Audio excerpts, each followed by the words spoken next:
I'm so happy today that we have Will Tucker as a guest on Kindness Magazine.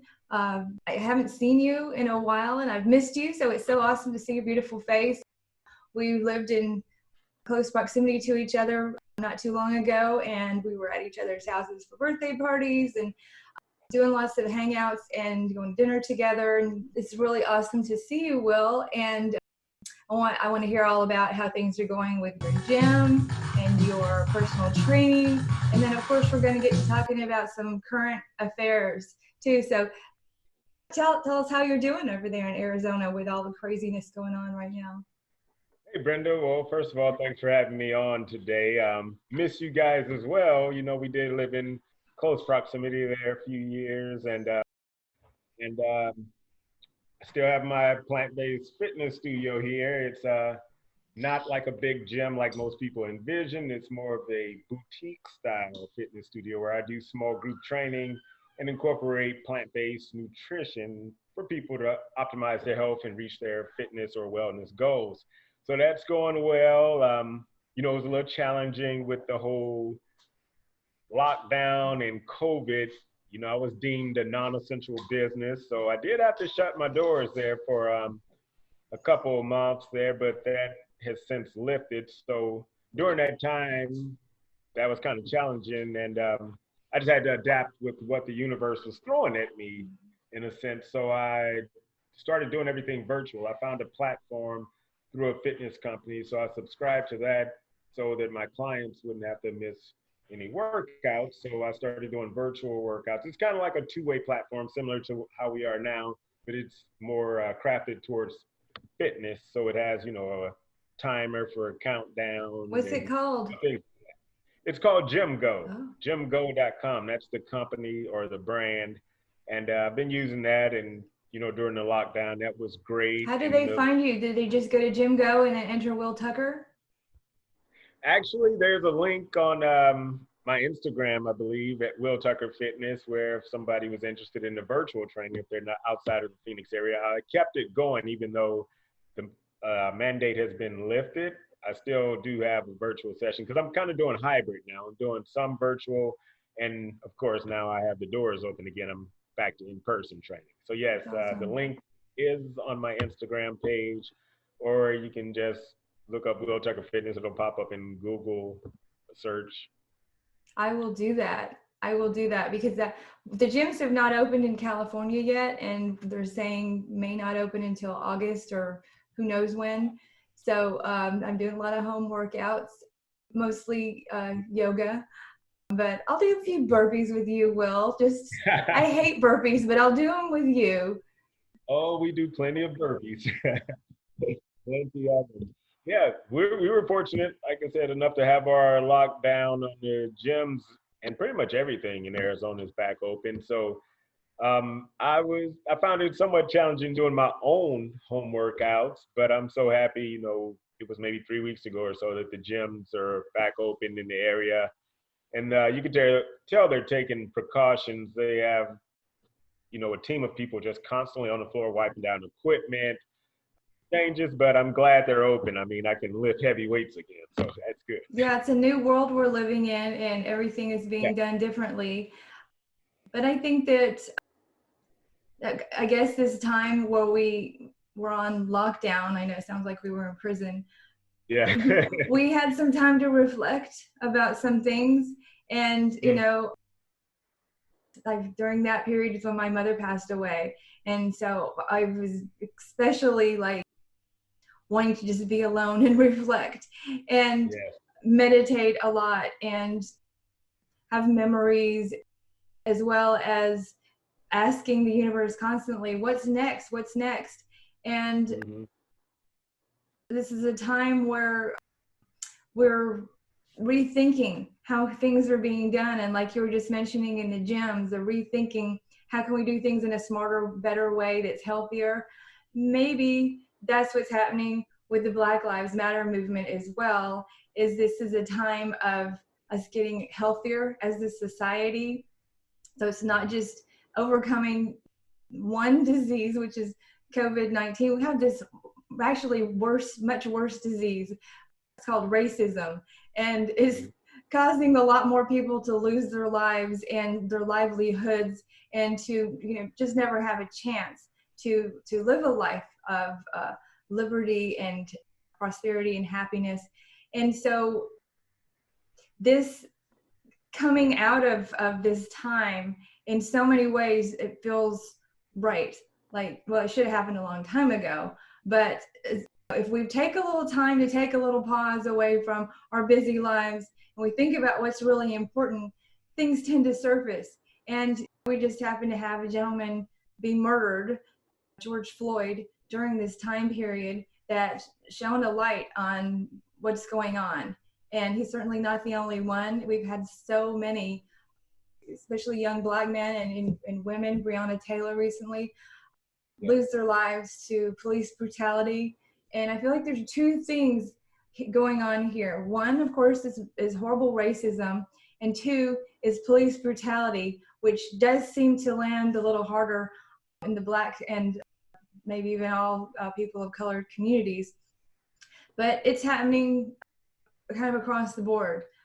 The police are killing 1,000, they're shooting 1,000 people every year, and half of them are Black, and most of the white people they shoot were armed, and a lot of the Black people, I think I read a statistic that said the majority of the Black people, I'm not sure if that's right, but many of them were unarmed. And so that's what really raises everyone's attention, is shooting an unarmed person. Why are you so scared? I think that's what I want to talk about with you, because you're just the sweetest, kindest person, that one of the nicest people I've ever known, that I can't imagine anybody ever being scared of you. But have you had that experience where people have acted like they were, maybe people who didn't know you, saw you walking down the street, were scared, or that you thought the police acted with too much fear towards you just because of your skin color? Oh, absolutely. It's nothing new. I'll be 50 in August, so I got a lengthy resume of existing as a Black person in America. I mean, I'll hold no punches and tell you, it happens nearly daily. Wow. If you think about it in terms of music, it's like some days you're hearing soft music, and that's the subtle reactions that you see on people. And then sometimes it's blaring, where you see you get the police brutality or just blatant discrimination, and it's based on nothing other than just me existing and showing up as who I am. Mm-hmm. So it's very real. It's very real. And, a lot of times Black people don't even talk about it anymore. We just got to kind of go about our business and try to go on with your daily life, but it's constantly there. And, a lot of times it's, if I do bring it up, I'm either, oh, you're just being paranoid, you're Who says that? Insecure. Oh, I've heard all these things. Insecure, you're playing a race card, you're trying to bait. I've heard all these things. So, a lot of times, Black people, they don't even feel comfortable talking about it, because it's falling on deaf ears. A lot of people are tone deaf to it. Mm-hmm. And I think, how we kind of led into this conversation, we were talking about the COVID thing. I think that did the good thing, it put a pause on a lot of activity goes on every day that was detrimental to the planet. I mean, if you saw some of the statistics or even the visual pictures of like LA, the LA area, how the smog was pre-COVID versus during lockdown, as we call it, how much clearer it is. The planet did need a break. Yeah. And I think it got a big inhale, exhale, and then the universe somehow shifted and said, you know what, maybe it's time to really, really put some focus on racism just from everyday people. Like you mentioned, reactions that I get, whether it's somebody clutching their purse or looks that I get, and B, really going into the systems. And that's the huge problem, because that's what I think perpetrates the whole fear of the Black man myth, because the media highlights and gaslights and magnifies any little thing that happens in inner city communities. And it's just like with the COVID numbers, how they were just constantly on the screen. If you turn on the news for that, 2.5, 3 month stretch, and every day you're just hearing the same tune about black on black crime. First of all, that's a loaded phrase right there. Mm. You're predisposed to be, if criminal activity is going to take place, whoever you're around. So in white areas, you notice they don't have a white on white crime or Asian on Asian crime. So that's a loaded phrase right there, highlighting to make it seem like black people are savages and can't even live around each other. Right. So I'm often met with that actually when I bring up police brutality. What about black on black crime? It's like, you know, I will say one thing: is there crime in inner city areas that are black? Absolutely, Mm-hmm. but it's more so drawn on certain systems. Mm-hmm. There were some studies shown that how much a decrease would happen if there was better schools in inner city communities, more resources, services, healthcare, jobs, everything. Mm-hmm. If you, again, I'm gonna refer to COVID, you look at the vast difference of how many blacks were affected or black deaths versus any other ethnicity, and you saw that they were higher. Right. And that's because we don't have certain resources in the community. Mm-hmm. I'm from East St. Louis, Illinois originally, and between where I am here now in Mesa outside of Phoenix and going back home, it's a 180, night and day. Mm-hmm. I mean, the resources are there here, even in the, I guess, for lack of a better term, worst parts. But going back home, it's nothing. Mm-hmm. And it starts with the systems that were done and put in place by design to keep marginalized or black African American people oppressed. Mm-hmm. And if we dismantle the systems, open up get better educational opportunities, better job opportunities, better health care, those crime numbers will take care of themselves. Mm-hmm. Yeah. Like I said, there's data, studies that's been shown how just the smallest increase in, just education and having things available resource-wise would drastically drop the crime numbers mm-hmm. in inner cities. And another thing about this black on black crime that we hear so much about, I've seen a lot of it. I've witnessed a lot of it. I lost friends to it mm-hmm. growing up in East St. Louis. However, somebody always went to prison. Mm-hmm. Somebody always was held accountable. Now, what we're seeing nowadays with officers, they're just walking scot-free. Right. They killed, if they get put on trial, I mean, like you brought up Breonna Taylor, mm-hmm. yes, they did instill Breonna's Law, I believe it's just called, mm-hmm. was just passed the other day in Louisville, Kentucky, I believe right. that's where it is. Yeah, so you can't do the no-knock thing anymore. Right. However, the officers that murdered this woman are still free, haven't even been charged at this point. That's so shameful. So with the black on black crime, somebody's always getting caught. I mean, there are, believe me, some criminals do get away, but 90+% of the time, somebody's going to be apprehended and on trial in prison, whatever else the outcome is. Sure. However, with the police brutality, especially on African Americans, they walk. Right. And there was another case actually where the George Floyd case started in Minneapolis, where a Somalian, I guess, officer shot a white woman. I believe they called the cops and something was happening and he discharged the weapon and shot her. He's serving time. I mean, just boom. He got treated like a black on black crime. I mean, it was a crime, obviously he did murder the woman.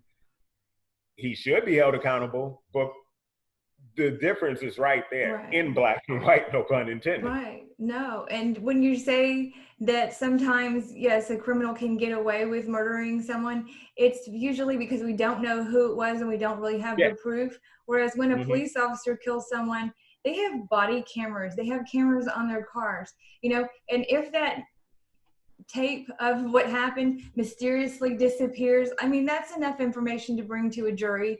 I mean, if I were on a jury and a police officer, was involved in a killing of someone else and their tape mysteriously disappeared, that would say something to me. So, I mean, the fact that prosecutors don't want to bring the case forward because they know the body cam footage disappeared or something, as an attorney, I think, I haven't been a prosecutor, but when I think about what I do in bringing evidence in a trial, I think, well, that's still circumstantial. They should still bring it. And the fact that they're just declining to bring the case, just decline, just say, oh no, well, and then yes, there are laws, that give them immunity from being sued that we definitely need to do away with. Nobody deserves immunity from being sued. That means you are above the law. No one is supposed to be above the law. So why are we giving anybody a pass, especially the people who we're handing guns to and saying, here, go into this, situation where people are fighting with each other and keep the peace.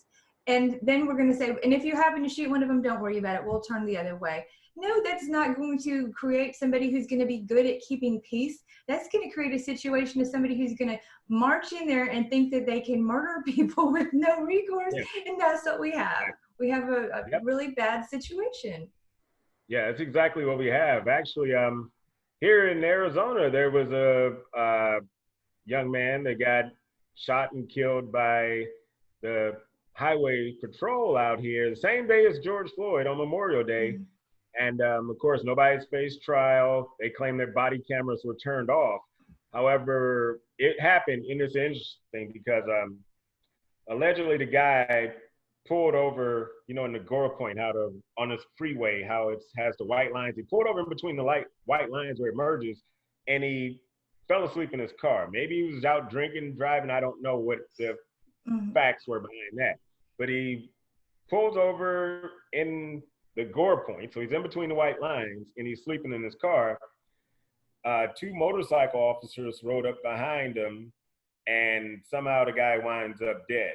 There's no body camera evidence. However, because it was on the freeway, ADOT, Arizona Department of Transportation, they have the news channel controls the cameras out there for traffic daily, how they update what's happening. So there is some footage, and what it shows is the guy handcuffed behind his car on the ground, already shot. They show an ambulance, paramedics about 100 yards back, just sitting there for 5 minutes while this guy is on the ground, and shows one of the officers kicking the guy. Oh my God. And that while he's already shot, handcuffed, and on the ground. So they don't have the body cam when he actually got shot, but they do have that part from the ADOT camera. So that's going to be interesting as it unfolds. And of course, you probably haven't heard anything about that because the George Floyd case is kind of taken over. Being that I'm local, of course, I've seen what's happening with that. It's not just because the George Floyd case is taking over. It's because it's so freaking common that we're becoming desensitized to it. And it's like, oh, another case where somebody was handcuffed and unarmed and was murdered by our people who were supposed to serve and protect us. Oh, well, what are we doing where we just continue to allow these things to happen? And so, yes, we're taking to the streets and protesting about it and demanding change. But it's always feels so unsatisfying when they just say, we're going to reform. And, the recent legislation that Governor Cuomo in New York signed into it sounded good. Oh, we want sweeping reform and reinvention of the state's police force. And so then they give them a whole bunch of time and they say all these local municipalities, and the police force themselves are going to decide how they're going to remake things. And it sounds to me like, okay, we're just going to wait until everybody calms down. We're giving them this thing to make everybody think we're doing something to make them feel better so they'll stop protesting.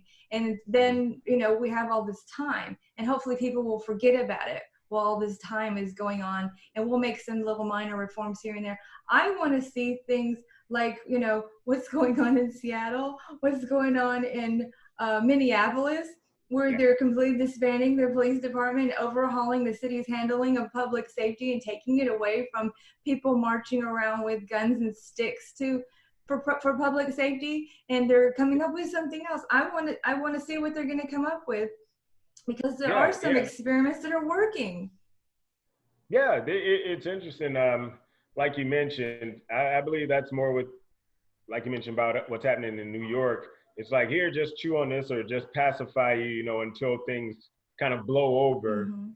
But I want to say one thing, I've seen plenty of protests. One of the bigger cases was the Mike Brown thing in Ferguson. And, that's right outside St. Louis. So I know how that directly impacted that area. This time it feels different. I will say that it feels really, really different. Something is going to happen, and I'm going to remain optimistic on that. But something's going to happen, like you mentioned, how things are changing in Seattle and Minneapolis. I'm 100% behind the defund the police. Mm-hmm. Now, I don't read into the words like most people are, like, well, what are we going to do? We can't do that. However, they have huge budgets, and instead of buying military grade weapons, they don't need tanks to patrol anything in a civilian, in cities, inner cities. Take away some of that funding and create programs. Like there was even I believe the chief police of Dallas, how he was saying they ask officers to do everything there. They have a problem with loose dogs running around, for example. And people are supposed to call the police when they see dogs. They have somebody with a mental health issue, they call the police. They call the police, if there's a drug issue. And the thing is, especially, you've probably seen some of the mental health patients or people with challenges mentally, they end up, sometimes the police roll up so aggressively, they end up getting shot. I've seen several cases of that. Why not put a professional in there without a gun that's educated and has the right tools to de-escalate those situations if there's no weapons involved? Right. I mean, officers do have a role when things get, if that type of protection is needed, but I'd rather see that money go to programs, especially some of the things I mentioned earlier about healthcare, and education, and getting resources to inner cities, and even everywhere, basically. I'm 100% behind the defund the police. It needs to be, those funds can be allocated to do a lot more. What they're doing is just creating more harm, more distrust from the public, because these officers aren't trained to handle half of the situations they roll up on. But however, because they have the funds available, everybody's being advised to call 911 and just send officers guns blazing for any little, situation. Let's get the right programs in place, and I think that will calm down some of it. And also some type of sensitivity training and some serious background checks to see what kind of biases these officers may have just from their everyday lives. How we opened up the dialogue talking about my experiences and how people perceive me in public every day. You really need to get inside these people. If they're truly going to be public servants to serve and protect, you need to see if that's fair across the board, or if they have subconscious or conscious biases that are going to lead to their reactions when they show up or get a call. What can we do to, I don't know, maybe this is too big of a question for any one person, but what can we do to let people know that Black males are not also scary? And how do we, overcome this horrible stereotype that, yes, started back in slavery, and it was a tool that was used to keep people in slavery. Fear is a tool that is, anytime that anybody comes to you with fear as their motivator for telling you what you need to do, you need to be skeptical, because love does not come from fear. Kindness does not come from fear. So when somebody is coming from a place of fear, they're trying to warp things around to get you to turn off the part of your brain that actually reasons and go back to the fight or flight part of your brain. That's the reptilian part, where you won't think too much about the cruelty that you're about to be inflicting. And so, yes, this goes back a long time, but we see it perpetuated in, popular music. Of course, everybody talks about gangster rap music, which I love. I love gangster rap music and, be jealous of Chelsea Handler for dating 50 Cent. I'm not scared of him. I don't think he's going to bust a cap in me. I can sing along with his music, and I'm going to read his book and be, a little horrified by some of the shit that he did in the past. Excuse my French. Yeah. But it doesn't scare me personally, but I see how some people, might be walking down the street. Maybe they haven't, I grew up in a neighborhood that was all Black. And so, if you haven't been around a lot of Black people, because neighborhoods do tend to be somewhat segregated in a lot of places.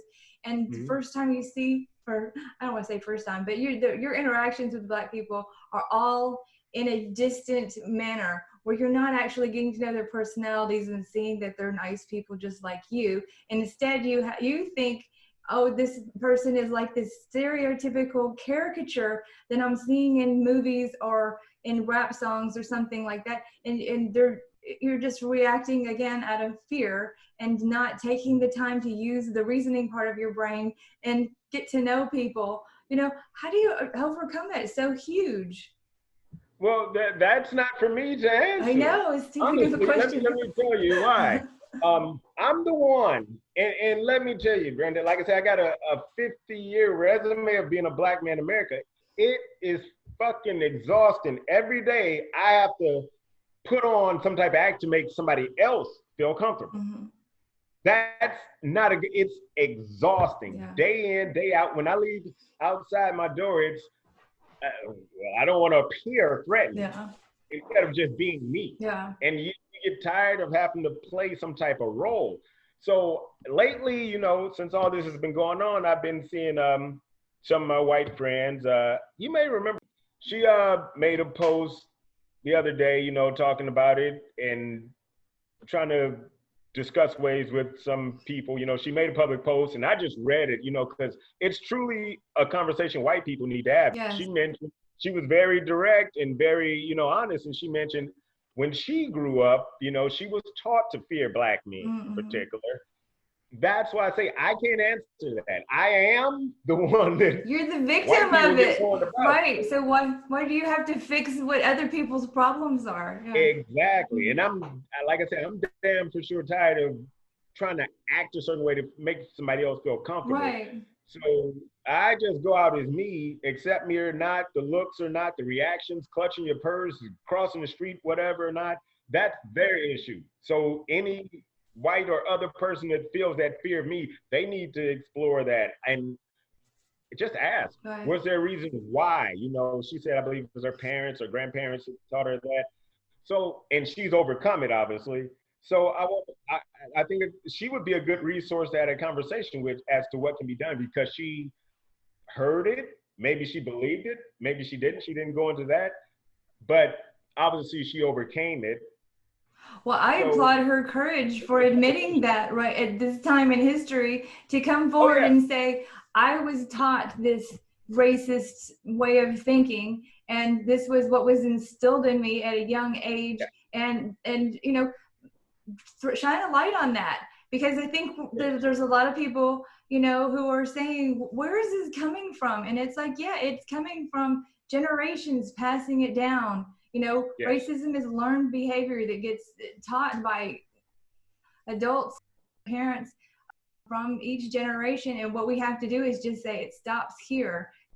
White people, let's educate one another and let's educate our children better. And most importantly, I think we need to, make Black friends. And so, we can see the truth about the situation. And I know some people I've had white friends tell me, well, the way that it is in my town, we're very segregated. And what do I do?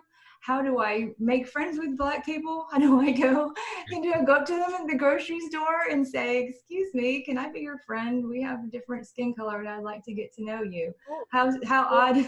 Well, see, on that, it's kind of, I kind of have a, I guess, mixed reaction to that as well.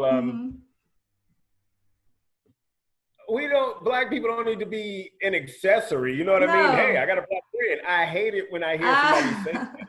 It's just like now, you got earrings and a Black friend. Right. I got my bag, my Black friend, da-da-da-da-da. It's almost like accessorizing Black people. No, definitely don't do that. If you live in a segregated area, that's fine, but just don't have, it's just about squashing all this preconceived historical bullshit that you've learned and just say everybody's everybody. And if you happen to encounter some Black people, you just treat them just like if you were encountering a white person.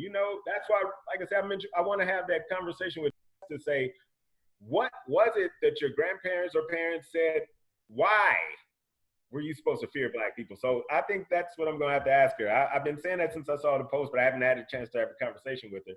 So it's just let people exist. That's all, you know. Now they don't necessarily have to say, hey, I got a black friend now. I mean, but that's great if you work with somebody, you know. Yeah, if you have coworkers, hey, you want to go hang out, get lunch after work, have a beer or something and talk, that's cool. But don't make it seem like just because a they're token thing, right. you know, Yeah. if you understand what I'm saying. No, I do. I understand what you're Just talking to about. pacify your own comfort level. I understand what you're talking about, but I also know that people, well, it's hard for people to just intellectually break down a stereotype. Most people learn more by doing than they do just by thinking. And so interacting with other people does help. And so maybe instead of going up to people at the grocery store like I posited, which was ridiculous, maybe get involved in some organizations or something like that where you can help. And I think coming out to the protest is a great opportunity to meet all kinds of people. But I do think that the segregation is a problem, and that we all need to, have a more diversity in our lives, so that we don't get in these little, and as a woman, and I don't want to, compare apples and oranges, but, I experience gender discrimination all the time. And I often think there's a lot of men who haven't ever been friends with a woman. They always think of women as just a romantic interest, and or their sister or their mom, and that's it. And they haven't built a level of respect for women that they have for other men, because they haven't played on a sports team with women, and they haven't played poker with women. They haven't done certain things with women that they've done with other men that they think of as their buddies, as they think of people that they can talk to, they can hang out with, they feel more comfortable with being at work with and promoting and that sort of thing. And I think it kind of goes across the board that the more you isolate yourself and you only feel comfortable with certain types of people because that's what you've always known, that should be a sign to you that something's wrong. When you look around and everybody around you looks just like you must be excluding other people who may have things to offer that you're missing out on, because you're only getting one perspective on the world when you're surrounding yourself with everybody who's just like you. Yeah, well, I mean, but it still starts at home, I think, because I grew up in East St. Louis, and it's 99% Black. And you got the surrounding areas where, the nicer shopping mall is, and you have to trek out to those areas, which were back in those days predominantly white, and you got the looks and everything associated with it, whether it was blatant or subliminal, the name calling, all of that I experienced growing up. So, but at the same time, being in my isolated Black bubble, if you will, I wasn't taught to hate anybody because of their color of skin. I was taught characteristics. The person next door could be a suspect as the white person when I go into the suburban areas. So it wasn't based on skin. That's why I say it still starts at home. Yeah, you had good parents. My little Black bubble, there was 99% Black, and there were no white kids at my school. There was one when I got to high school finally. There was one in my graduating class, and it was no hatred. He was just another student. Nobody was tripping off of him. Nobody was isolating, picking on him. Nothing. It was just another student. That's nice. But even if whenever I hear people say, people of color saying things like that, that they're very skeptical of white people at first, and the white people have to prove themselves a little bit because they, even say things like "don't trust whitey" and things like that. I get it. Like, I don't take that as any kind of personal slight, because I get the way our society is set up is in a way that, yes, white people are getting an enormous amount of privilege, and yes, people of color are not being treated as well. And it is white people who are in those positions of power who are doing that to the people of color. So of course, if the people of color then look at people who look a certain way and say, oh, I'm going to expect something bad probably coming from you unless you prove different. Right. I get that. That makes total sense. So I'm not offended by that. That part I will agree on. And that's what I meant. It was more based on characteristics, because, I was taught like, honestly, every Black person ain't going to be your friend. Every white person ain't going to be your enemy. So it was kind of level there. However, I did get to talk before you go out the door. This is the way they're going to perceive you, though. So be careful. Yeah. when you go into certain areas, be careful. If the cops roll up on you, you need to act a certain way.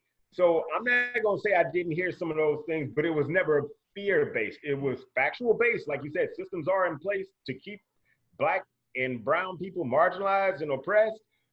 But I was taught to fight a fair fight with it more so.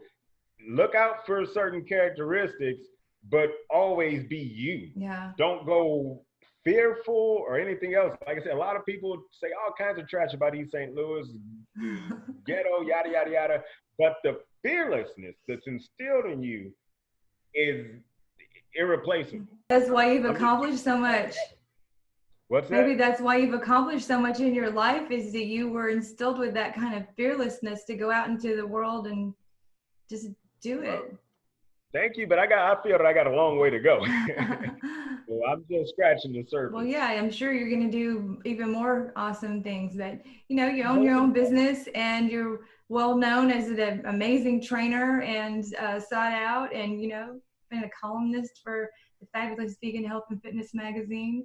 And so you speak all over the world, and I mean you're highly respected in your field, and so I think that definitely you're known as a success.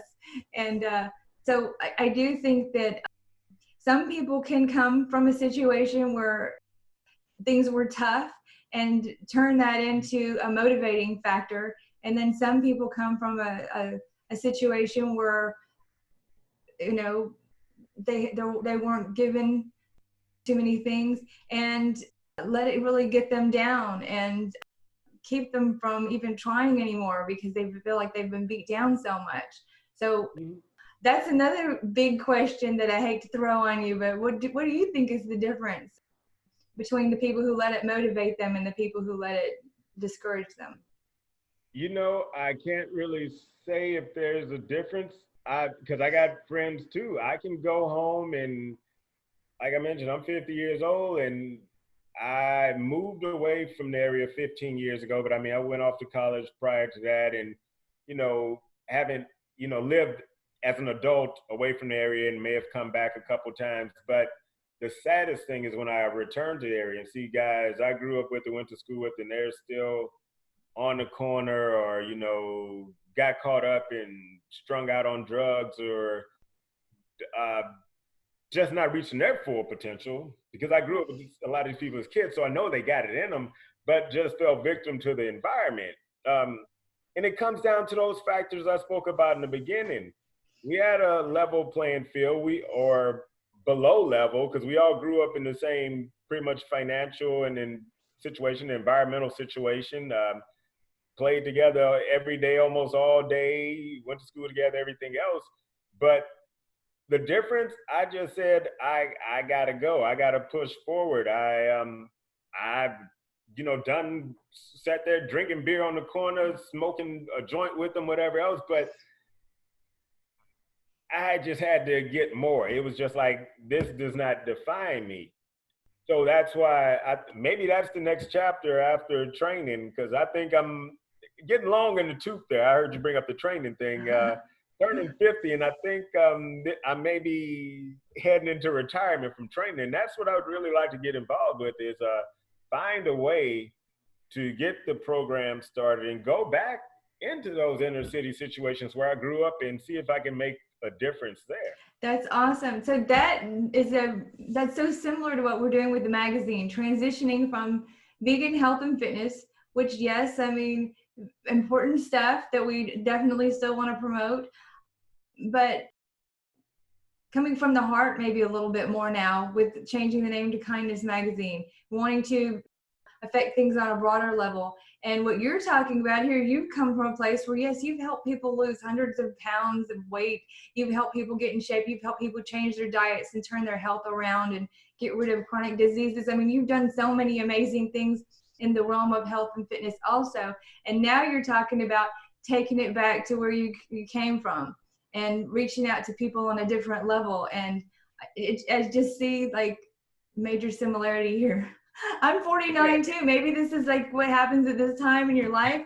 Maybe it's the lockdown that made us, I don't know, but there's something in the air, right? Like there's a transition happening in the world. There is a shift happening, and I really think that's what my calling is. I mean, yes, okay, yeah, you mentioned helping people lose weight, get fit, transition plant-based diet, and ironically enough, from some research I've seen or online articles, Blacks are the fastest growing demographic shifting to veganism. Mm-hmm. So maybe that was me learning my craft, letting my seed get soaked and sprout and grow. And, you know, I'm nearly 9 years vegan now, and I was 5 years vegetarian prior to that. And take that along with business acumen, plus the fact I had boots on the ground. That's my background. That's my foundation. If I was a computer, I'd be running on East St. Louis platform, you know, like Mac, iOS, and all that. That's it. So it's nothing foreign to me. Mm-hmm. I can go back in the worst of the worst situations and hopefully reach people and have an impact like I've done with their health and wellness, but also economically, somehow get systems set up. And I think where I'm from is the perfect blueprint because like you've probably seen what I'll call them 45 is going to do next week in Tulsa on Juneteenth. Mm-hmm. Yes. And there was actually, if you go back to 1921 with the Tulsa Massacre, Mm-hmm. if you're familiar with Black Wall Street, I would like to reinvent that back home. And it would be great. I like it. It would be great because currently the mayor, police chief, assistant chief, several council members are all my peers that I went to high school with. Oh, wow. And I know them personally. Oh, cool. So I think they'd lend me an ear if I have some ideas. And I think it's going to come down to group economics collectively. Instead of all the dilapidated buildings and potholes, focus on getting some infrastructure there and give people the opportunity to set up businesses.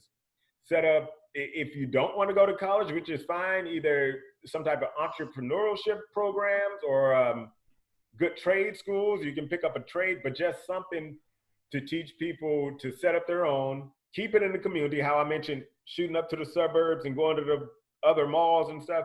Keep it back in the community, get the dollar to circulate again, keep building and growing from there. And I think that's the answer to it. And like you mentioned, there's a shift, there's a change in the air. It's apparent, it's right there. And I believe that's it. And how, before we start recording, I mentioned that, I recently lost my mom December 2018, and my siblings, they moved up, to those suburban areas, big house now. My sister and my brother, I have one of each. But my mom's house, we went through probate and it's sitting there vacant. And in the area it sits in, it's in East St. Louis, so it's not necessarily the nicest. We keep it alarmed and everything. There's already been a couple attempted break-ins on it and some other factors. And it's like, maybe I'm supposed to go back to my childhood home, take what I learned out in the world being away from home, bring it back, implement it, and really, really have an impact. Out here, it's great as a trainer. I'm impacting people's health and fitness, but now really bring a stronger message about everything I know that helped me get away from there and change my mindset, as well as has it reached some level of success. Like I said, I don't feel I've begun to scratch the surface yet, but instill that there, get some of those men in the community that are there, because if you're familiar with the prison pipeline system, how a lot of guys are locked up and there's a lot of young men there that are fatherless, instead of following those footsteps, get some men there, like myself and some of my peers that are still there, to mentor these young guys and hold them accountable and be there for them and change the whole dynamic. And I think it can be done. And maybe I'm a fool and a big dreamer, but I feel it happening. That's awesome. That's great. I mean, whatever we can do to support you, please keep in touch and then let us know if you have any Indiegogos or fundraisers or, anything like that we can help you publicize. We definitely want to help you with that. That's amazing. I just wanted to real quickly, in case people didn't know what we were talking about, we kind of went over it real quickly because I nodded, yeah, about the Black Wall Street. A lot of people might not know that Tulsa, Oklahoma was known as Black Wall Street back in the, I guess the 19 teens, and in 1921, white supremacists decided to go and destroy that. And this was an area where people who think about this, people who came from slavery, who or their parents did anyway, had, you know, didn't have the right to vote yet, had no advantages whatsoever, were so smart and so capable in business that they managed to build a Black Wall Street in the early 1900s. I mean, think about that, how mind-blowing that is. And that they accomplished that, and then just to have it burned to the ground. I mean, yeah, no wonder, like, you know, so many people say, why should I even bother trying when there's always somebody out to destroy? So this is such a powerful example of what has gone on in our society, that has kept so many brilliant and capable people of color from accomplishing their potential. Think of the amazing discoveries and inventions, and, you know, just the way that society might be set up in so much better way if we had allowed power to be had by everyone instead of just white men. And we would have so many cool things going on, and that you want to recreate that in St. Louis, which I think is an awesome place for it. Is this just touches my heart so much. It's a shame the way that happened, and it was based on jealousy and, you know, skin color, as we talked about. And I mean, that's not the only place in America that was like that. There was also Rosewood, Florida, even East St. Louis, where I'm from. They had a race riot back in the early 1900s. It was predominantly white people there, and a lot of blacks were migrating from the South, and they felt like they were taking their jobs. And there was a massacre, and over, I believe, 600-700 black people were killed by some rioting white supremacists. So, I mean, it's happened all over. It's woven in the fabric of America. That's the thing people fail to realize. So when I see, you know, and it's mellowed out some, but saw the looting and riots in the street, I'm not going to say I agree with it, but I do understand. I do too. I do too. And I just don't understand this fear. When you see those videos of these white supremacist men marching around in Charlottesville, North Carolina, not too long ago, saying, "You will not replace us." And I'm thinking, okay, so what if, say, for instance, the music industry or our sports industry or Hollywood, all these different places where we have so many amazing Black talented people and people of all races doing amazing things. What if we had kept those things all white? How freaking boring and awful and, you know, less wonderful would music be when that, if we wouldn't have let Black people in? If we didn't let Black people play sports, would anybody even want to watch them? It's like, what? Why? If you keep Black people out of your business, do you understand that you are hurting your business? You are keeping your business from having people who have a different perspective, who have, you know, brilliant minds, bringing in ideas that would actually make things better. Like, how is that benefiting? You know, it's not even benefiting you. You know, it's so silly. Yeah, and it's interesting. Even you know, a lot of times here in 2020, we're still hearing, you know, when somebody reaches a certain level or gets elected to a certain position, oh, they're the first Black person to be it. And we're all the way, you know, from that violent history that we talked about a couple of seconds ago, all the way here in 2020. And we're still just now reaching some heights that are considered the first of. You know, one thing about that, there was a guy that posted something. He talked about Black universities and that's a double standard, or is it racist? And I had to educate the young man. I'm like, well, you know, those came about, the historically Black colleges and university, HBCUs as they're called, because we weren't allowed admission to white universities. Right. So we had to create our own. So even in the vegan movement, I'm realizing there are some downright inbred racists, which, you know, we talked about how Tess and others maybe have heard certain messages pumped in their head since they were infants. And I've disassociated myself with a lot of people over the last few weeks. And it's great because, you know, it's literally come down to pick a side. You want to be on the right side of history, or you want to keep perpetuating that same oppressive mentality and systematic racism that has ruined the country in a sense. I mean, I never benefited from it anyway, so it's a ruin to me.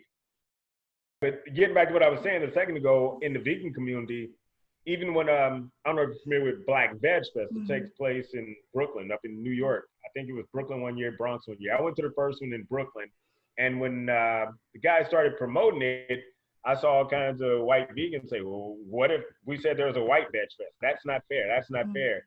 And the thing is, a lot of white people fail to realize how I mentioned earlier, how exhausting it is. Either you got to put on some kind of act to make somebody else feel comfortable, or being viewed a certain way, getting looks by people. You have no damn idea how exhausting that is day in and day out. So to be in a safe space, he's not saying anti anybody. There was people from all demographics there. LGBTQ, Hispanic, white, predominantly Black. It was just a safe space where I didn't have to put on a damn act to make other people feel comfortable. It was a beautiful thing.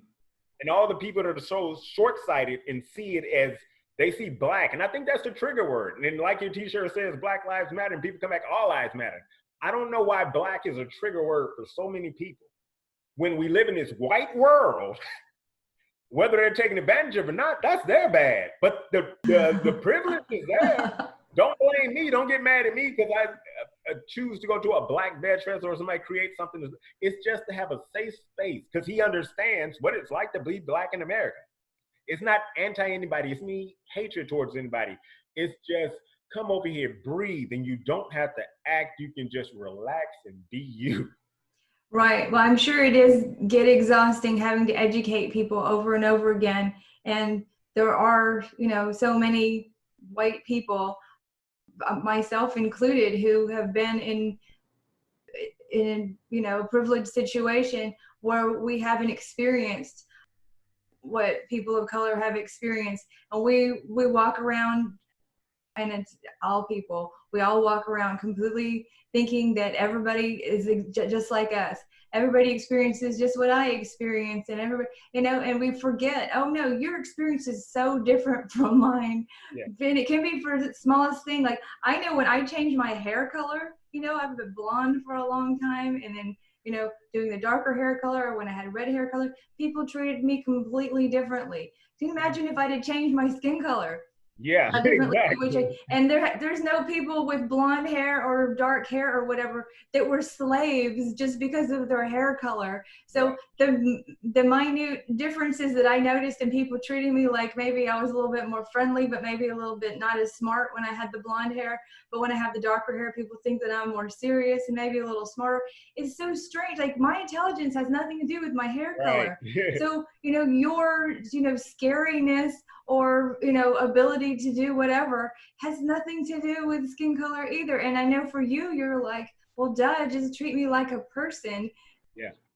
I don't know why people always have to have stereotypes. The thing is, for a long time, and sometimes I still do think, I'm like, okay, is it the white people are delusional, the ones that say that the privilege doesn't exist, or because, they don't experience what I experience every day. So I'm like, okay, they just truly don't understand. And then some say, well, I have no privilege. And they always try to equate it to financial gain or something like that. Like I mentioned earlier, if you're not using that privilege to your benefit, that's your bad. And it does exist. I'm not saying you haven't had challenges. I'm not saying you haven't faced hard times. I'm saying you never experienced those because of the color of your skin, just showing up. Right. Because it's a white world. It's designed for you. The forefathers who did it, they have no problem with it. They made it that way. I mean, the Constitution doesn't include people that look like me.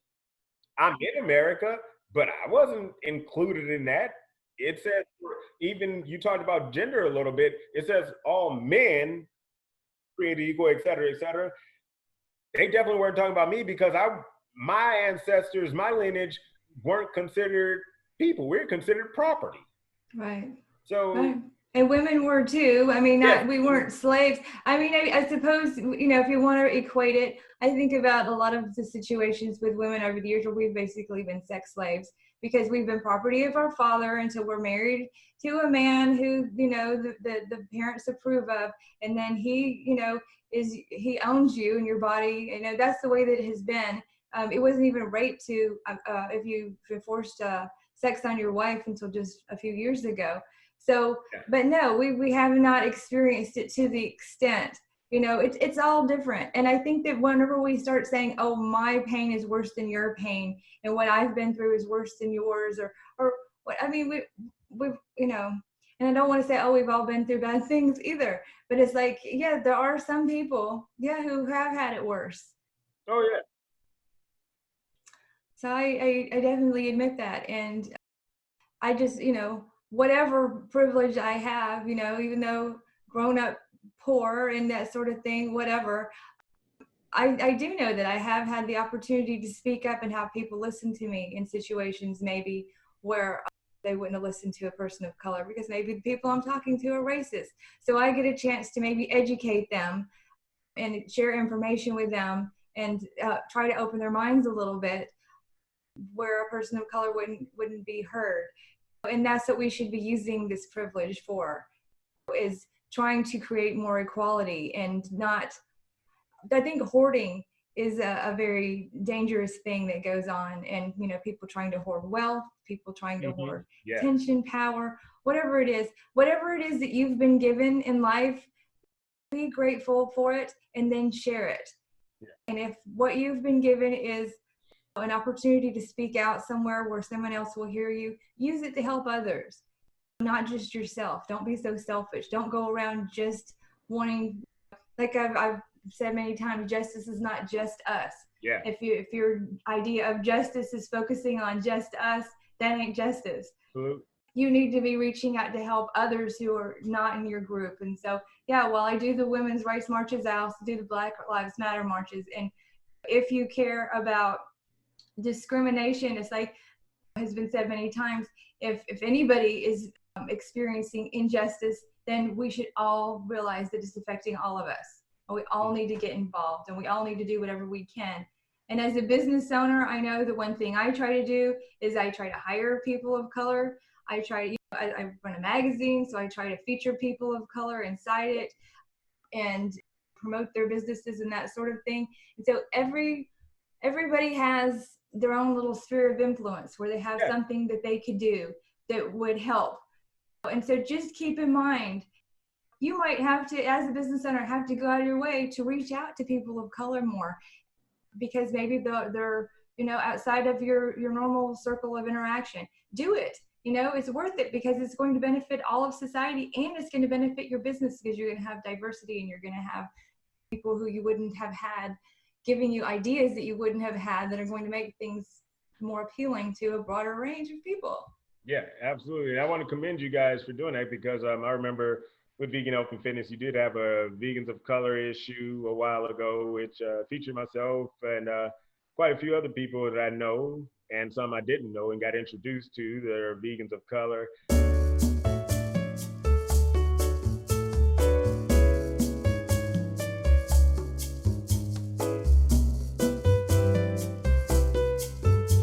And that's another kind of sticky point in the vegan world right now.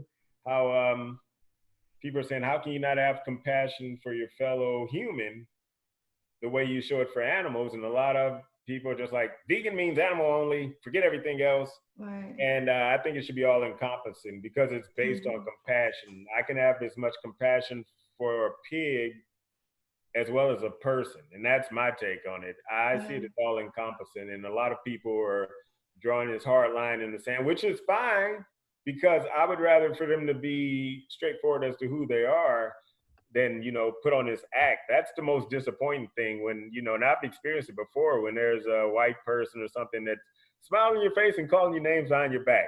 Not so nice names too. And I've experienced that many times before. So it's nothing new. That's why nothing shocks me, especially anything that the guy at 1600 Black Lives Matter Parkway does. That's the name of the street now. I know, I love it. So when I see stuff, nothing surprises me about him and his tactics and how he fires up a certain base, that little niche. I mean, they do support him. That shows that anybody can have an audience. Yeah. But yeah, I mean, I do feel that this is a shift and it's going to be real this time. Something's going to come out of it, because my generation and, you know, my lineage, my ancestors, you know, Dr. King and the like, they wanted change, they wanted peace, but it was very slow. And, you know, we were used to life at a different pace at that point. These Generation Z, millennials, they want stuff now. They're used to Prime, Amazon. You order something, it's at your door in 2 hours.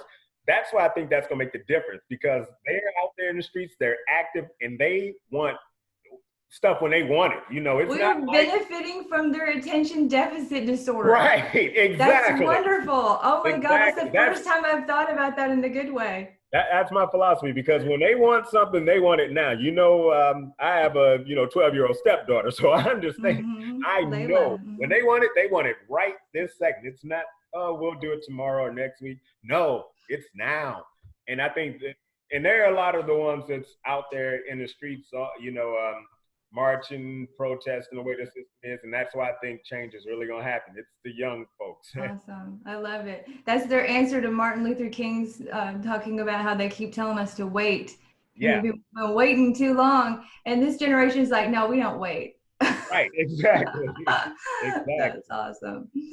Well, thank you so much for your time, Will, and for discussing this very important topic that I know can be painful to talk about, because it hits close to home, and you've experienced it. So thank you for being open about that and sharing your experiences.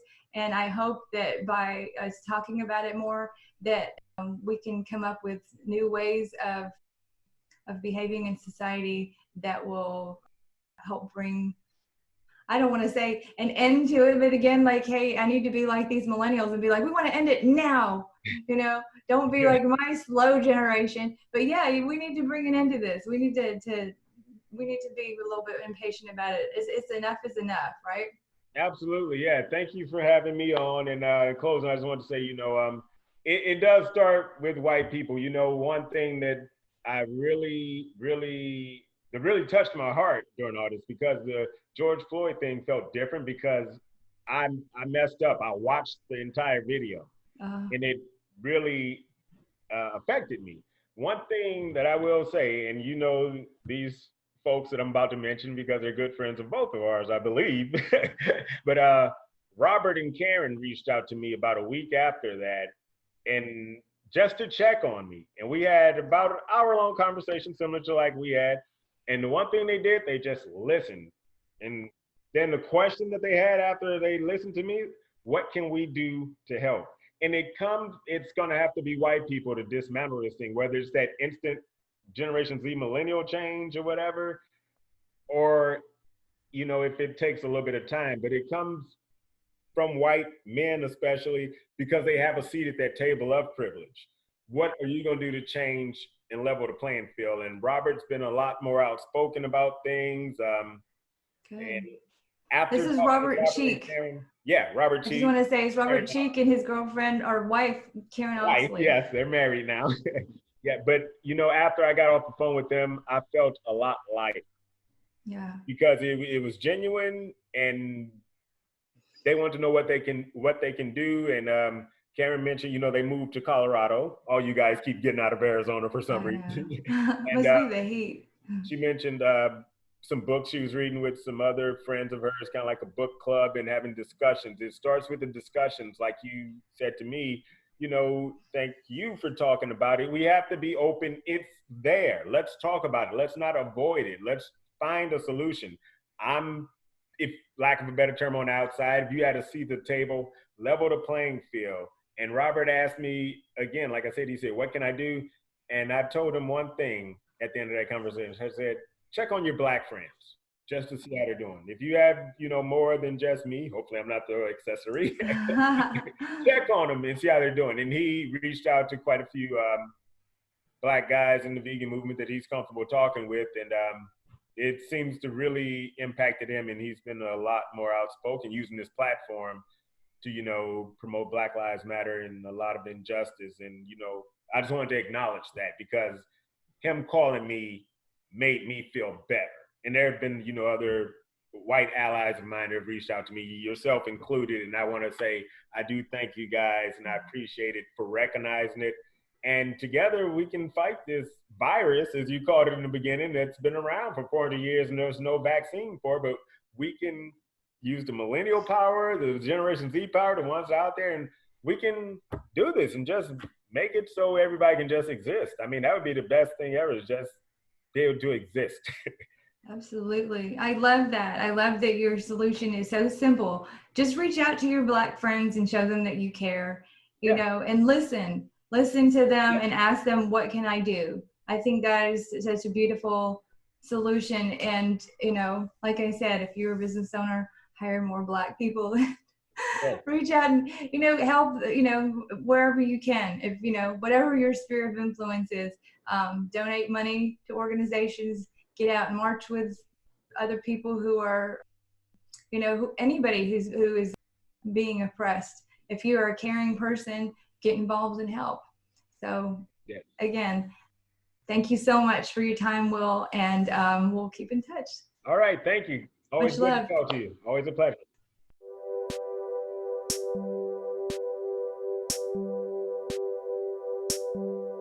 Please subscribe and ring the bell to stay up to date on our videos. If you are not already subscribed to our magazine, you'll find the link to do so in this video's description.